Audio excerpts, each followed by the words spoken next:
Ang ganda na sana ng paligid. Tingnan nyo oh. Napaka-blue ng sky. Nature na nature. Ganda dito. Kaya lang may napansin ba kayo?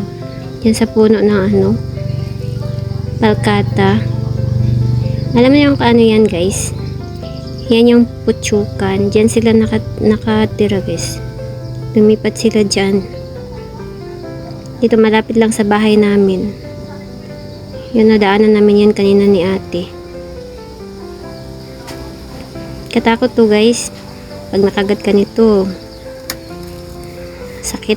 Tapos mga maga talaga. Tapos hindi ka tatantanan yan. Kapag nangahabol talaga yan. Kaya dapat mag-iingat tayo dito. Mag-iingat tayo sa na to. Nangangagat talaga yan. Yan, dadaan muna tayo guys ha.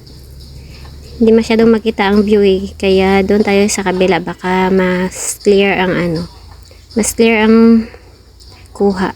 Yan siya. Hindi pa rin masyadong clear pero makikita mo talaga guys. Ang dami nila. Tapos ang lalaki nila guys. Yan oh. Para silang mga bee. Mga bubuyog. Pero hindi naman siguro ni kasing laki ng bubuyog. Medyo liit siya ng konti. Pero mas siya. Yung kagat niya.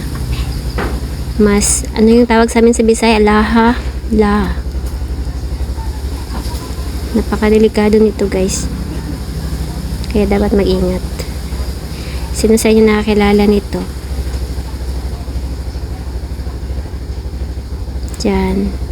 Kaya yung mga pupunta sa mga bukid or mga forest, pag may nakita kayong ganito, iwasan nyo. Para hindi kayo mapahamak. Diyan. Yan lang guys, pinapakita ko lang sa inyo. Sa mga hindi nakakaalam para maalaman nyo kung ano to. Yan, sinishare ko lang guys. Ngayon, tapos natin yung ma-video, kaya pauwi na tayo. Pero in fairness, ang bluish ng sky. Ganda ng ganda pagmasa ng sky. Nice. Yan, bye-bye sa inyong lahat.